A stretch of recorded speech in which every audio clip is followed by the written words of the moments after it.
diadu nih umat Islam sama PKI sama Cina, si putihnya tetap lo ribut situ, ribut lo, adu lo. Nggak sadar tuh ya. Nggak sadar. Penting kita cerdasi, penting kita cermati yang namanya PKI dan Cina. Tapi penting juga kita memperlakukan yang namanya mengamati bagaimana perilaku si putih, si Amerika ini. Kalau Ustaz yang di atas tadi dalam bentuk apa Ustaz? Dengan begitu, watasimulah bila jami'al tafarraqu, gue nggak mau jadi alat kedua-duanya.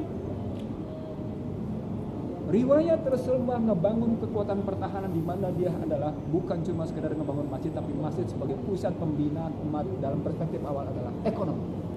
Pada saat yang sama dia gempur habis-habisan sikap yang namanya kejuangan. Ketemu politik sama ekonomi, itu riwayat Rasulullah yang saya sebut tadi, saya kutip Hatta. Bang, ekonominya, politiknya ya bareng tuh Rasulullah.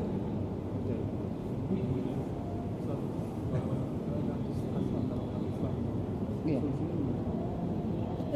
Tadi yang saya bilang tadi, Anda mesti duduk kayak gini nih. Duduk bareng. Nah, ini secara konkret kan lembaga atau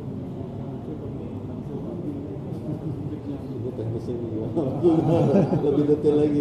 Kalau Konsep tadi. Konsep. Presentasinya. Kalau di PKS namanya halqah ya. PKS namanya halqah. Kalau saya mengatakan majelis ilmu yang dilakukan di masjid itu dibuat tadi dengan model 3 tadi. Pendekatan emosional, spiritualnya didapetin posisinya supaya umat Islamnya terbuka otaknya. Oh iya ya. Oh gue salah. Kayak tadi saya cerita tentang bagaimana lo hati-hati dimanfaatin sama yang namanya putih untuk melawan Cina sama melawan PKI. Hati-hati nih. Hati-hati, kita nggak boleh nih gitu posisi. Oh gue ada di sini nih. Bahaya nih. Oh berarti gue harus ngambil sikap begini. Ngadepin si kulit putihnya begini, ngadepin si kulit kuningnya begini. Cerita. Itu mesti sikap kita. Dan itu kita lakukan di masjid. Kita ingetin di masjid.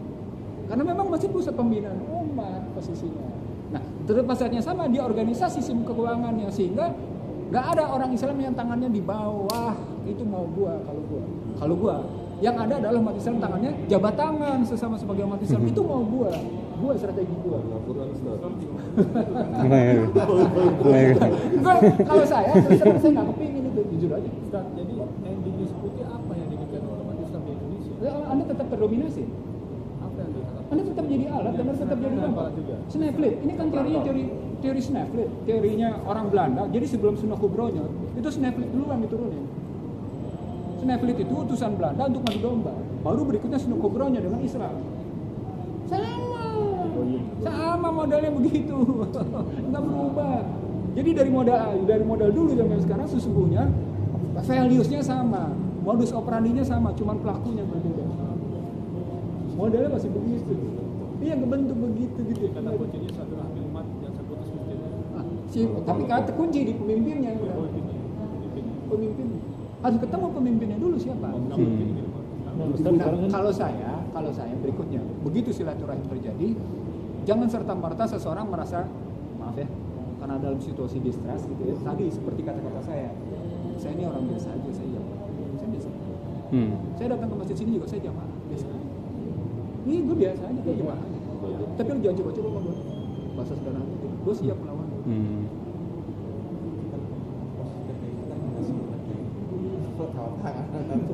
Itu dari situ kita belajar untuk memunculkan yang namanya trust society. Dari situ kita belajar untuk memunculkan trust.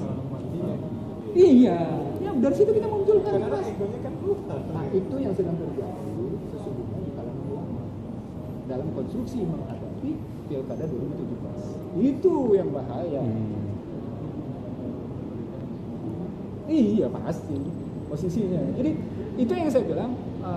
Saya pernah di Kongres Umat Islam Indonesia 9 Oktober 2015 di Jogja. Di hadapan para ulama, sekitar 700 ulama, saya bilang gini, kondisi umat Islam Indonesia ini juga salah satu sebabnya adalah ulama. Dia kena ulama, saya ngomong itu, saya pembicara. Saya pembicara di hadapan 700 ulama se-Indonesia. Kongres Umat Islam Indonesia. Bagaimana membuktikannya? Saya buktikan. Kalian bapak-bapak bisa lihat sekarang, yang terhormat ini mengeluarkan fatwa golput itu haram. Pernah dengar nggak MUI mengeluarkan golput itu haram? Ini golput. Pernah dengar kan? Yang mana golput? Pernah dengar ya Pak ya? Itu benar nggak fatwa itu? Tadi Pak pendekatannya sistem dan pelaku. Kalau pakai pendekatan sistem dan pelaku, memang sistemnya sistem kita. Itu kan pertanyaannya. Mereka seorang, orang-orang, mereka meninggalkan sistem demokrasi. Bukan kita tinggalin. Kita harus punya strategi menghadapi. Bukan kita tinggalin. Harus ada strategi menghadapi. Itu yang saya tidak kehendaki di balik fatwa. Itu yang pertama. Yang kedua, pembelajaran kita pembelajaran dogma. Pembelajaran kita muncul, tidak pernah kita berubah dogma. Akibatnya tadi, Anda kalau tidak dipecah belah, ada dia ada dogma. Kalau tidak, Anda diprovokasi untuk melakukan terorisme posisi. Apa hubungannya tiba-tiba viral Google yang jelas-jelas punya Yahudi memviralkan bagaimana Zakir Naik menyatakan yang merusak umat Islam di dunia adalah media. Kan gua kan bertanya, loh gua kaget, ini gila Google News memviralkan pernyataan Zakir Naik bahwa yang merusak umat Islam di dunia adalah media. Mereka mau ini menarik kan? Ini ada apa sih, ini kemana nih? Arahnya. Maksudnya kan nggak masuk akal, nggak masuk. Menelanjangnya diri. Iya, ngasih tahu siapa dirinya. Kan menarik. Gila ini pernyataan. Jadi artinya saya, gila dibongkar sendiri kelakuan gitu loh posisinya. Jadi balik lagi ke dalam situasi kayak gini, ketika kita lihat tadi ada orang-orang yang modelnya macam Said Agil gitu ya, macam Nusron gitu ya, Nusron yang menyatakan Banser siap menghajar FPI kalau mengganggu Ahok. Kita harus punya sikap tegas, kita harus punya sikap. Gue nggak ikut lo Said Agil, gue nggak ikut lo Banser. Tapi kita lihat FPI ta'muru bil ma'ruf ini gimana? Watan mau dan mungkarnya kayak gimana? Tuh bilahnya kayak apa? Indikatornya 3 kan? Ya kan? Indikatornya 3 aja, sederhana aja.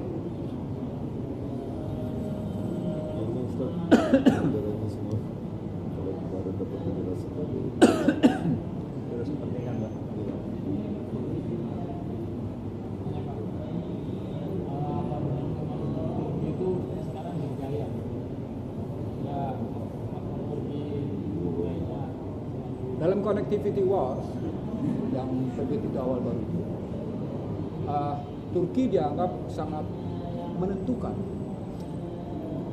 gerakan pembuktian kegagalan Barat lewat imigran. Karena